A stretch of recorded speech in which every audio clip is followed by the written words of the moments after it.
You're watching Camnet News. We apologize for starting the news a bit late. However, we are here. The stories making headlines on our desk this evening.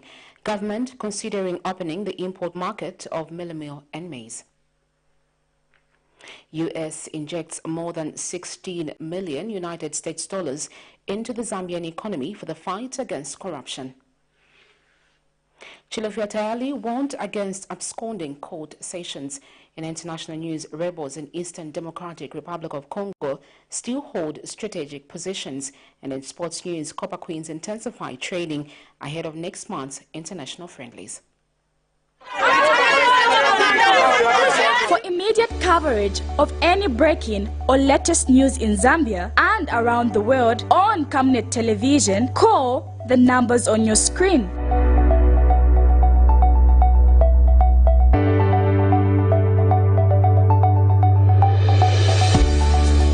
Camnet television, bringing to your screens fair news, impartial news, credible and reliable news all the time. Get the whole truth on Camnet World News.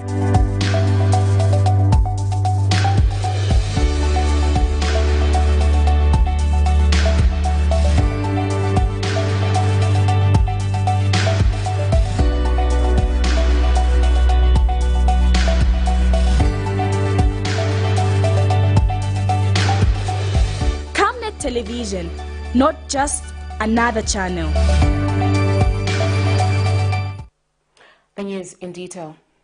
A 31-year-old mother of Lusaka's Kanyama compound has accused a non-governmental organization known as Papaya K Foundation of swindling her. Gertrude Chima explains to Camnet News that the organization, whose focus is on children with disabilities, has its executive director, Sandra Mukwabi, pocketing donor funds for her child, who has a medical condition known as hydrocephalus. Ms. Chima says her child was identified by a donor from Switzerland who has been sending money through the said NGO for her 5-year-old child, Jennifer Msimoko, suffering from hydrocephalus, a condition that leads to muscle dysfunction and feeding, but the NGO has instead opted to loan her the money. But when contacted for a comment, Papaya K Foundation Executive Director Sandra Mukwabi has disposed the allegations, stating that the foundation is closely monitored by its donors, hence leaving no room for irregularities. Her name is Gertrude Chima, a 31-year-old from Lusaka's Kanyama compound and mother of a 5-year-old girl named as Jennifer Msimoko, who suffers from hydrocephalus, a condition which causes ventricles in the brain to fill with liquid and also leads to muscle dysfunction and tightening. Her child's condition entails constant medical care, meaning that the single mother, who only depends on selling at Lumumba market, is always a task in ensuring that medicine is bought. The woman's bad luck was, however, short-lived after a donor from Switzerland came on board to offer help to her and other parents in a similar situation through a non-governmental organization focusing on children with disabilities known as Papaya K Foundation. The woman has, however, come forward accusing the named foundation, alleging that its founder and executive director, Sandra Mukwabi, opts to loan her the donor money with a 50% interest. Nevanakana tinsazitenga ndrama ndine zitenga kuli veve and then veve ndrama mzungu akavatuma manituma kuti niyothandizira mwana. So and then veve po ndrama yopothandizira mwana vakapasa namanipasa kuti ndiro nibweza. But apa natenga nakwanisi wabwezera yonse. So apa naenda kofuti natawa nifuna tenga ko ndrama. Ndipo mena nakambati awe ndrama singakupaseni. We also spoke to other beneficiaries in an effort of trying to find out what really goes on at the organization, with the said beneficiaries having a positive story to tell. Tukamba maboze doya roni haya ndrama mwatenga mzakwanisa mkuboza mamanthi angati inamba na business hapa pali manje whether ili buno ngakukwanisa kuboza roni mu 1 month. Esenzo oziwa tironi tenga wa bwanji na kamba hii roni ya mwatenga mke brand sumzaikapo interest yonse. Hii roni ya mwatenga makamba kapena nguma challenges ya shitika kuli wana atsama zika tibazadwala bazasta bwanji mzabwaza roni mu 2 month. kubweza kwa kaena mjua 1 month mabweza mo 500 the next 500 initandiza bana mulungu imantandiza maninganso kugula madaipa ya mwana sisi bana watumuze wajafuna madiapers nafo kujefa vamema mad so palicho nimamikira maningi mulungu then palija ndrama wananipasa kulibe interest iliyonse oikapo kulibe wananipasa so 7,800 ndiye amenakwanisa kusitani ndiye amenakwanisa kubweza. Papaya Care Foundation Executive Director Sandra Mukwavi, in an interview, described the accusations as malicious, stating that the structure of the empowerment is a revolving fund which comes in form of a loan, but states that no interest is attached to it. So an MOU has been signed with Blue Spring, where the funds were sent, and then the loans are given out to the parents. So first of all, we have to do financial literacy training with the parents. Then we do verification. I don't do that personally, my friend. There's a team. We've got a bookkeeper, we've got a project coordinator, we also have field officers who do home visits, and they are the ones who have the real experience of these parents because they go in those communities. By broadcast time, the foundation executive director had been summoned to Lusaka Central Police to answer to the allegations leveled against her by the complainant. Zipporah Mshala, Camnet News, Lusaka. Mtendere Ward 34, Councillor Boniface Chibeka says he has engaged the Lusaka City Council to ensure that security guards are deployed to points where there are notorious for indiscriminate waste disposal in the community within a period of 1 week. The councillor has warned that anyone caught indiscriminately disposing of waste will be persecuted in the fast-track courts and accorded due punishment to send a signal to others in the same habit. He was speaking during a night operation near Mahatma Gandhi Primary School grounds in Tendere compound Thursday, where the council spent a night portion in clearing the mountains of heaps of garbage. It took 3 trucks from the Lusaka City Council LCC and 1 excavator during a night operation Thursday night to clear the famous mountain of garbage in Lusaka's Mutendere B section near Mahatma Gandhi School grounds. This place has been known for the indiscriminate dumping of waste for many years now, and warnings against this vice have fallen on deaf ears. Community members have been labeled as the main culprits, with the main reason being that many of them want to evade monthly payments to community-based enterprises CBEs, which range between 100 kwacha and 150 kwacha, and instead choose to sneak out at night and dump waste at this place. Speaking during the clearing of the garbage Thursday night, Mtendere Ward 34 Councillor Boniface Chibeka says security guards are set to be deployed in the community within 1 week's time as a long-term measure to the problem of indiscriminate waste disposal. We need to increase the number of CPEs here, that's community-based enterprise. We need to increase them here because the area is too vast and one CPE is like it's not managing. So when we increase them to at least 3, then at least 3 they will be able to go door by door, and those without receipts, they are supposed to be prosecuted. So everybody is supposed to subscribe. And the issue of number of CPEs, this CPE section is supposed to be divided into 3 zones, so that we have 3 CPEs. Those will be able to comb the whole area, and this issue shall be a thing of the past. Then the other thing, we're also planning to put a container in the corner there, so that others can be dumping from the corner while they pay, and we go upon the truck every week to be collecting.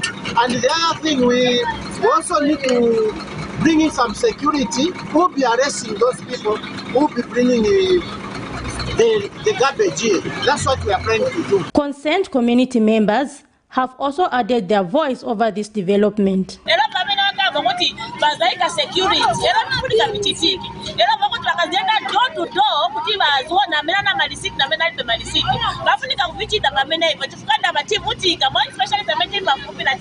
na mabini amenaya tifutika yanganani kulikolela kuli typhoid ni mabini amenaya madozi yakala jofala izi zifika manyuko kama pini hao bagasela bapitilize tutamleta maji yamena wayamba hii Security emeka ifundika na usiku tifumana wamanyamuka manyumba wakudavu mabini ibusi.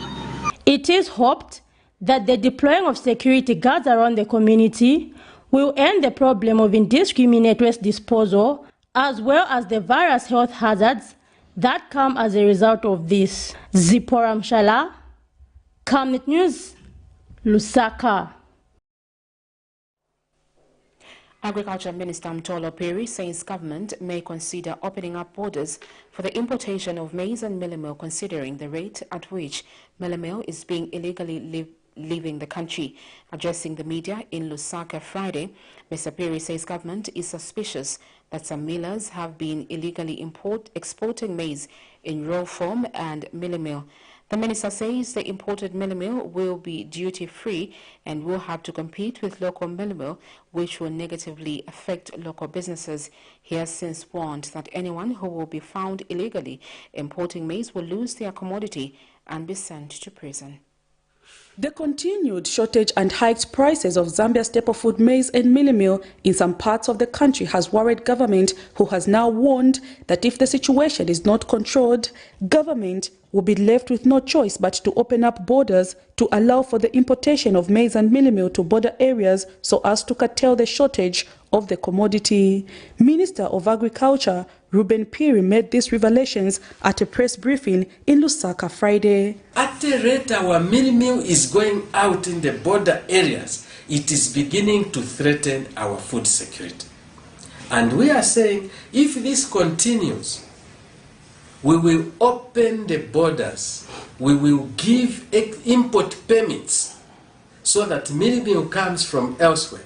This mealie meal can probably be taken to these border areas so that those who want to buy and export, take it out, can go ahead. That is going to disrupt the local milling capacity. And the mealie meal will come duty-free so that it can compete favorably.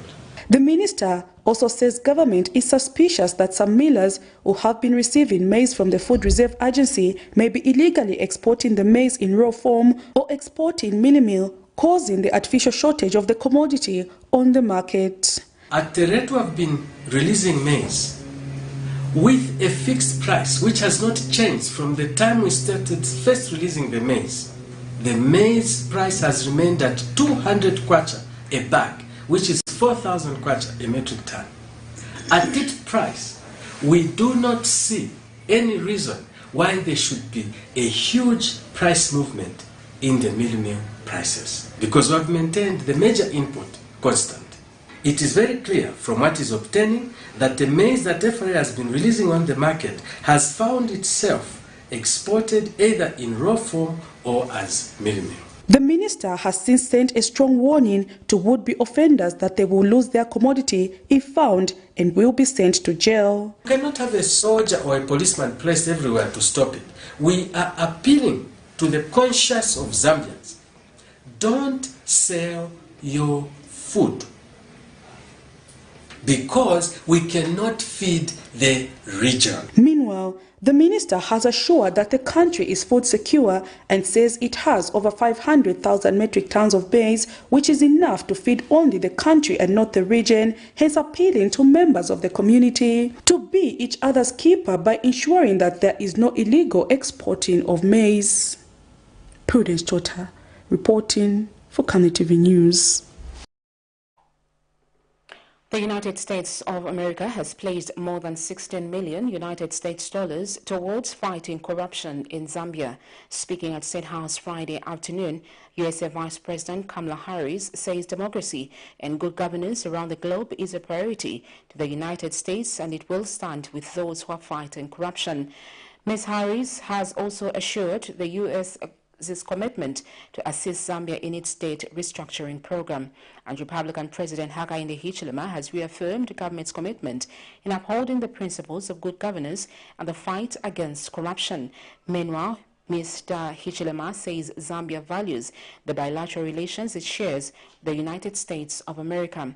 The visit by U.S. Vice President to Zambia is focused on economic development, climate change, and food security. in Lusaka, she is expected to meet business and philanthropic leaders to talk about expanding access to digital and financial systems.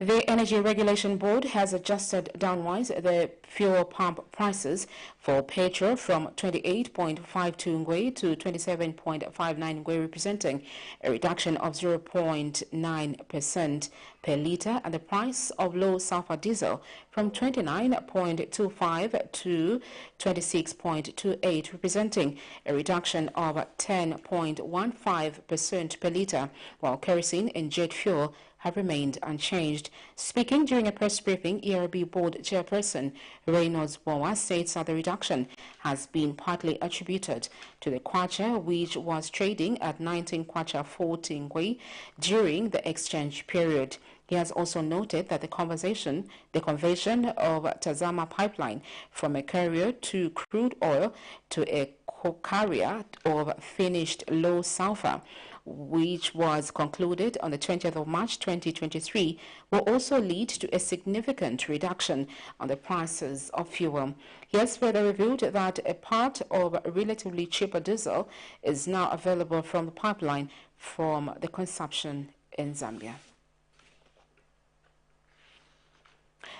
Lusaka Magistrate Sylvia Munyinya has warned Economic and Equity Party leader CHILUFYA TAYALI from absconding court proceedings or risk having his police bond revoked and sent to prison.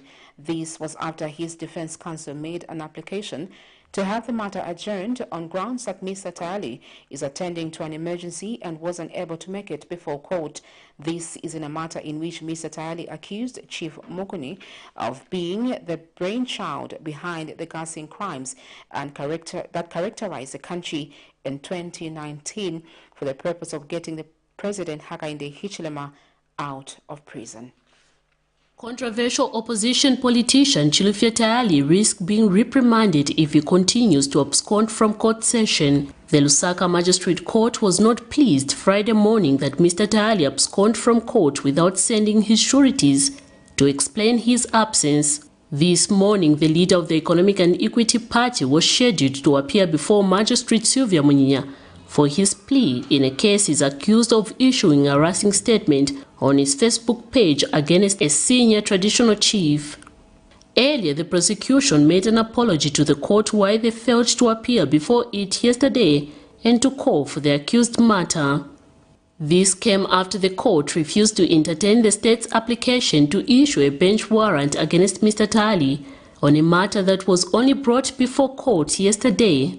The state initially applied that having failed to appear before court this morning when his matter was allocated to a court yesterday and he needed to take a plea, a bench warrant must be issued against him. However, his defense counsel pleaded with the court to allow him to appear on the 3rd of April 2023 on grounds that he was attending to an emergency and was unable to make it. This is a new matter before court where Mr. TAYALI stands trial of harassment utilizing means of electronic communication, contrary to Section 69 of the Cybersecurity and Cybercrimes Act No. 2 of 2021 of the laws of Zambia. He is alleged to have on the 10th of November 2022 used his Facebook page and accused Chief Mukoni of being the brainchild behind the gassing crimes that characterized the country between 2019 and 2020 for the purpose of getting President Hakainde Hichilema out of prison when he was then an opposition leader. The accused is currently on police bond and will appear before court on Monday, the 3rd of April 2023. Miriam Kaimba, reporting for Camnet TV News. The Constitutional Court has thrown out an application by the state requesting it to dismiss a petition of former Konkola Copper Mines provisional liquidator Melingo Lungu, who is challenging the revocation of his immunity from persecution. Ruling on the notice of motion to dismiss the petition filed by the state, the Constitutional contends that the application by the state is incompetent and it will proceed to determine the matter. This is in a matter where Mr. Melingo Lungu has petitioned the state for the revocation of his immunity from persecution in a case where he was charged with abuse of authority of office and possession of property suspected to be proceeds of crime. The Constitutional Court has ruled that it will continue hearing a petition filed by former Konkola Copper Mines Provisional Liquidator Milingo Lungu, where he is challenging the revocation of his immunity from prosecution until its determination. In the previous submissions before court, the Attorney General filed a notice of motion urging the court to quash the petition on ground that it will be an academic exercise, a waste of taxpayer money if the court proceed hearing the case because the purported immunity Mr. Lungu claims to have been granted by the former Director of Public Prosecution Lillian Zyuni was revoked on the 22nd of December 2022 by the current DPP Gilbert Piri. However, in ruling on the state's application, the court says it is incompetent, adding that the Attorney General's notice of motion is irregular based on the fact that it was not filed together with an affidavit in support. Therefore, there is no factual basis for the application since the court cannot exercise its jurisdiction in a vacuum in accordance with Order 38, Rule 2, 3 of the White Book. The former KCM provisional liquidators petitioned government before the Constitutional Court, claiming to have negotiated for his freedom with President Hakainde Hichilema's principal private secretary, legal advisor, the Attorney General, Solicitor General, the Administrator General, and the former DPP. He argues that his rearrest in April 2022 on charges of being in possession of properties deemed to be proceeds of crime by the DEC has no legal effect owing to the discontinuance of his criminal proceedings by the latter. Meanwhile, the state has also maintained its stance of urging the court to dismiss his petition on the basis that the current DPP revoked the purported immunity in December, adding that as it stands, Mr. Lungu has no immunity from prosecution. Miriam Kaimba, reporting for Camnet TV News. Still in court, a state witness has failed to appear before the Lusaka Magistrate Court Friday morning to testify in a matter in which former Ministry of Health Permanent Secretary Dr. Kennedy Malama and others are facing corruption charges. When the matter came up for continued trial, the prosecution informed the court that they were unable to proceed with the case as a witness on stand was not available. This is in a case in which former Ministry of Health Permanent Secretary Dr. Kennedy Malama, former Ministry of Health Permanent Secretary Carolina Kakuluwelwa are jointly charged with 6 others with charges of willful failure to comply with the procedure during procurement of 50 ambulances at the Ministry of Health. The matter has been adjourned to 4th April 2022 for cross-examination of the witness on stand and 26th of May 2023 for continued trial. In other news, Home Affairs and Internal Security Minister Jack Mwimbo says police, in conjunction with other security wings in the country, have moved into communities to remove criminals targeting school-going children. Responding to a question raised by Kawata Member of Parliament Andrew Tayengwa on why government has been quiet on murders and abduction of school-going children, Mr. Mwimbo says perpetrators of such vices are living within the communities, and the community members have a role to play in identifying the criminals. Mr. Mwimbo, however, says community policing groups have also been formed in most communities and have advised community members to report any suspicious persons to the relevant authorities. Speaker, I take note of the importance of that point of urgent nature. I would like to assure the nation that the Zambia Police Service, in conjunction with the other security wings of government, are on the ground investigating these matters. You may have noted that 2 kids who were killed in the last 1 month, the perpetrators of all those heinous acts have been arrested. I also wish to appeal to members of the public, including the Member of Parliament for Kabwata, to work with the community. The perpetrators of these acts are within the community. Let's identify anyone who's suspicious and whom we think is involved in such activities. Let them be reported to security wings. It does not help, Madam Speaker, to wait until you come to the House and raise a point of urgent nature. I also want to state, Madam Speaker, that Zambia Police Service has constituted a program called community policing. Meanwhile, United Party for National Development Northwestern Province youths have condemned Patriotic Front Acting Vice National Secretary General Nixon Chilangwa's use of vulgar language towards Minister of Home Affairs and Internal Security Jack Mwembo. The provincial youth chairperson Bruce Kanema has described this as unfortunate that Mr. Chilangwa could resort to vulgar language just for being declined a permit to demonstrate against the United States Vice President Kamala Harris's visit to Zambia.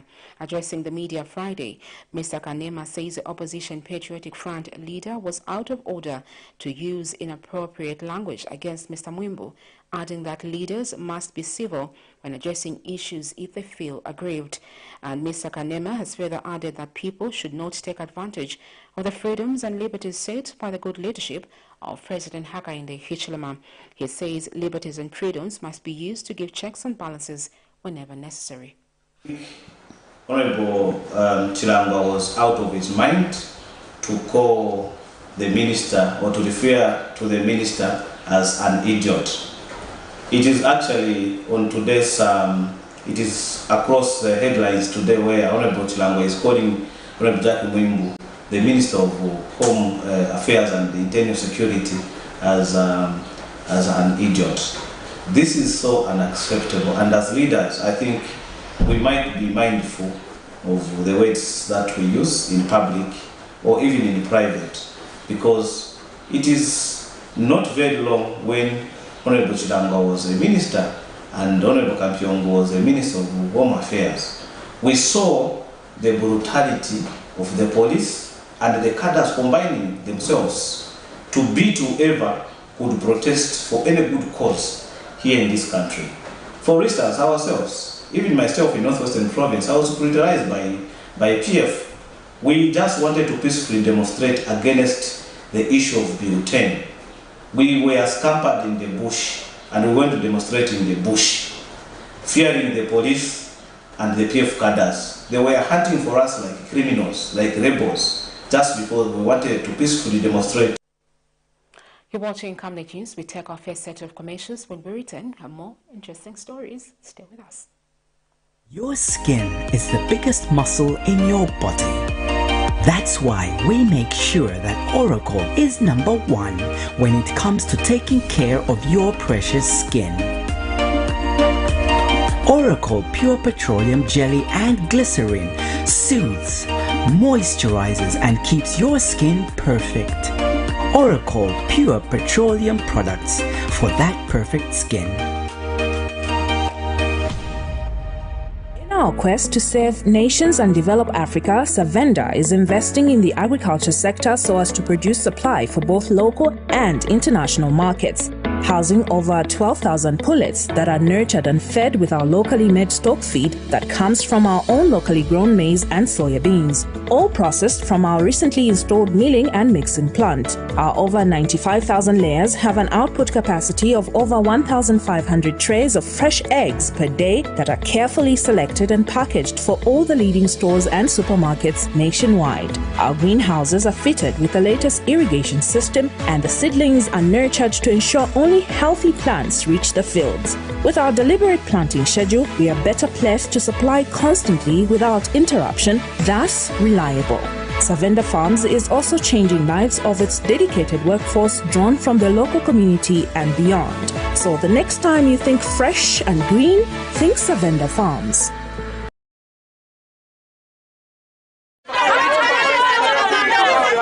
For immediate coverage of any breaking or latest news in Zambia and around the world on Camnet Television, call the numbers on your screen.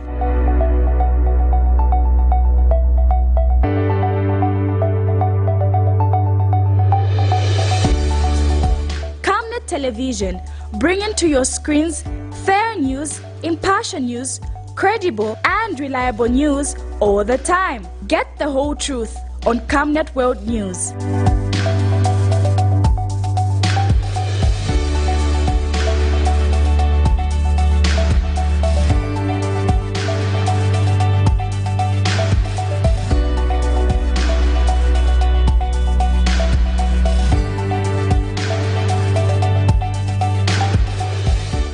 Television, not just another channel.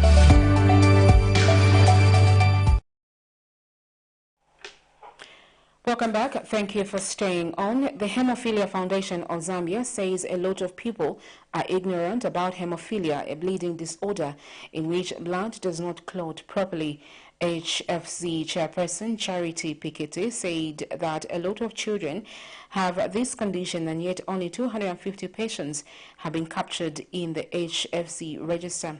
Ms. Piketty also said that lack of knowledge on the condition has made it difficult to manage it by the same health workers. She emphasized the need to create more awareness on the condition in other blood disorders across the country. Ms. Piketty was speaking during a meeting for volunteers under the HFC and the Zambian Childhood Cancer Foundation, ZACAF, held in Lusaka, organized by two organizations.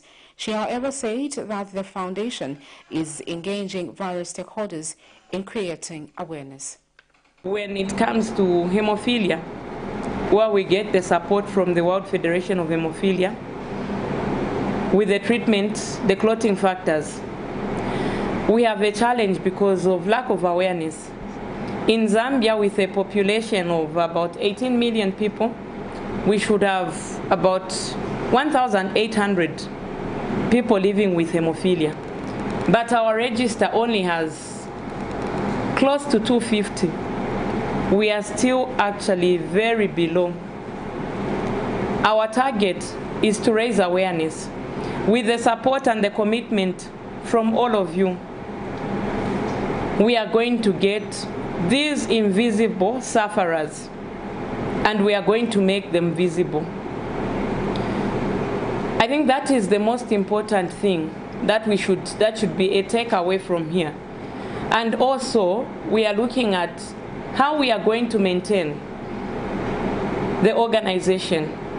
Because without proper awareness, even the medical team in our facilities, most of the team are not aware about what hemophilia is, and especially the blood and bleeding disorders. They actually confuse hemophilia with sickle cell disease. We've had misdiagnosis for a long time, where hemophilia patients have been treated as sickle cell disease patients. Greencore Power Service Limited has received a grant financing of over $1 million United States from the United States Trade and Development Agency for the battery storage feasibility study.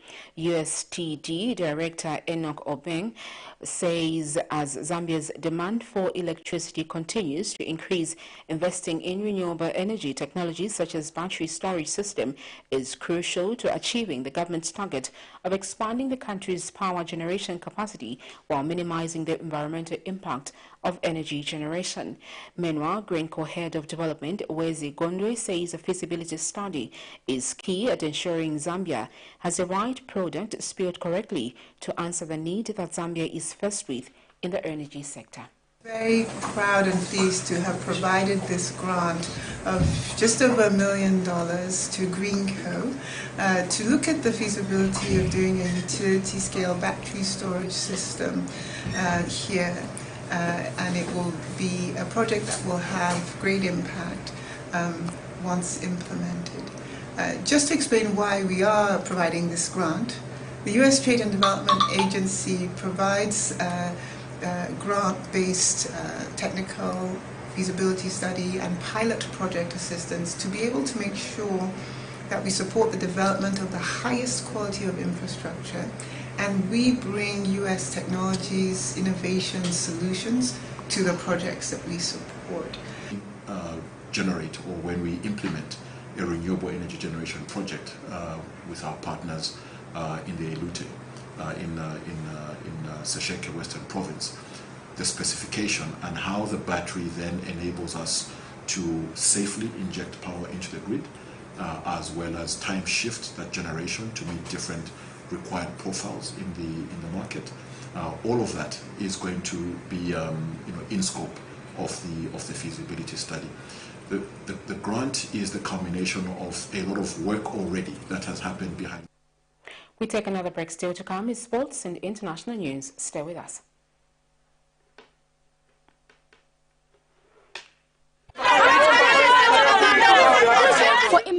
coverage of any breaking or latest news in Zambia and around the world on Camnet television, call the numbers on your screen.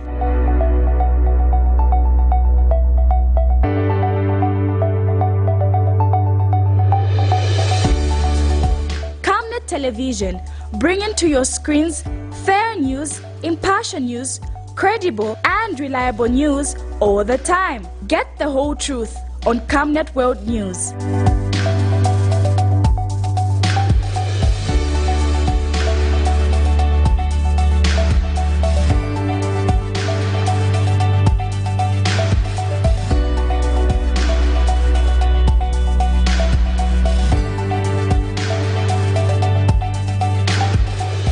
Camnet Television, not just another channel. Welcome back. Thank you for staying on. In international news, rebels in Eastern Democratic Republic of Congo were still holding strategic positions on Thursday, the day M23 militants were supposed to leave under the Regional Peace Initiative. The withdrawal of M23 rebels is now going to take place this Friday, according to a commander of ESC force. Since June last year, the town of Bunagana, a commercial crossroads on the Ugandan border, has been under rebel control. March 30th was supposed to mark the end of the withdrawal of all armed groups, according to a timetable adopted in mid-February by the ESC. The M23 has announced its withdrawal from the certain localities, but these announcements have been described as a diversion by the Congolese army. Here is a roundup of international news. Senegal's top opposition leader, Ousmane Sonko, was convicted on Thursday for defamation and insults against the Minister of Tourism. Sonko's lawyer claims there is a political agenda behind the court's decision.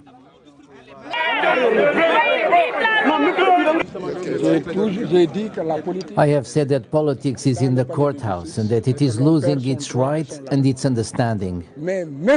But even if the defendant is not defended, the court has the obligation to judge serenely and to see if it does not have reasons and means to dismiss or cancel the proceedings, but they did not worry about that.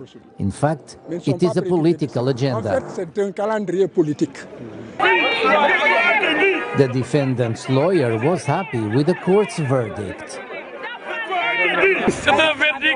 It is a verdict that consecrates the victory of Mame Banyang.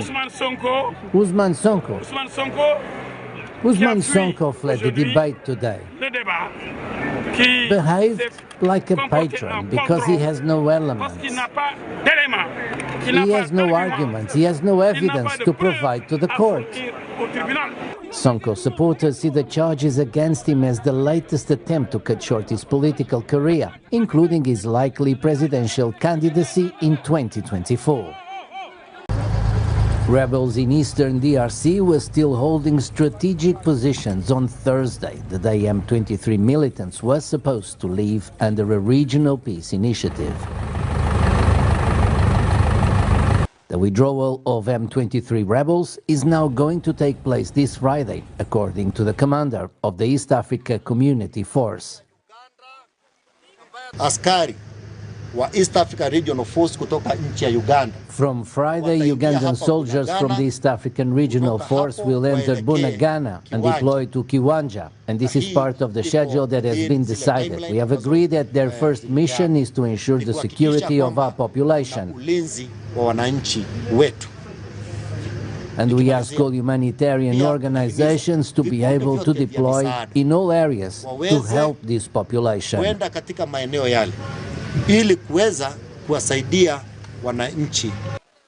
Since June last year, that the town of Bunagana, a commercial crossroads on the Ugandan border, has been under rebel control.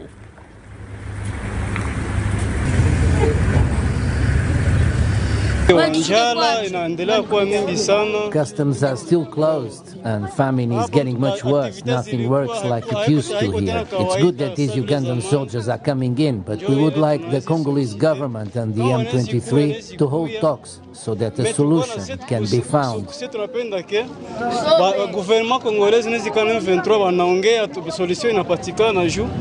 March 30th was supposed to mark the end of the withdrawal of all armed groups in eastern DRC, according to a timetable adopted in mid-February by the East Africa community. The goal of silencing the guns in Africa this decade is being challenged by climate change, terrorism, coups, and the continent's history. This is the message the head of the African Union initiative brought to the UN Security Council on Thursday. The topic of this important debate is timely. It is coming at a moment when Africa is faced with multiple challenges that put at risk the attainment of the noble objectives of silencing the guns, even by the new date of 2030. The causes of these challenges are historical, constitutional, institutional, economic, social, and cultural. They relate also to the impact of climate change. On Tuesday, the president of Mozambique, Filipe Nyusi, told council members that the global terrorism threat remains critical. We, the Africans, want peace on our continent. We are aware that to have a continent in peace, it is necessary that African leaders believe that a continent with silenced guns is possible. The leaders of our nations have another responsibility because they have the obligation to mobilize all sensitivities and secure the requisite means and resources at their disposal to fast-track the silencing the guns once and for all. In May 2013, African Union leaders adopted the Silencing the Guns initiative for an integrated, prosperous and peaceful Africa. Well, that's it for international news. We go straight into sports news.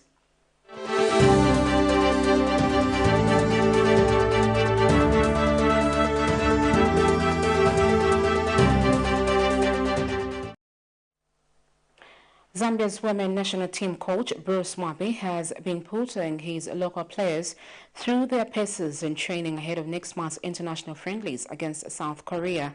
The Copper Queens will face South Korea on 7th and the 11th of April 2023 as part of the preparations for the 2023 FIFA Women's World Cup, where they will do battle with Spain, Costa Rica and Japan in Group C of the 32-team tournament to be co-hosted by Australia and New Zealand in July. The local assemblage will be hoping to fight for a spot in Mwapi's final team that will include foreign-based players set to fly to Seoul next month. However, Mwapi will be without defenders Lucio Mwemba and Esther Banda, who have been ruled out of the friendlies due to injuries sustained on the club at national duty, respectively.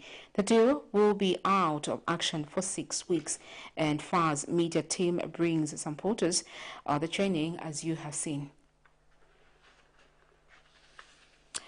Interesting pictures there. That note ends our news. The headlines once again.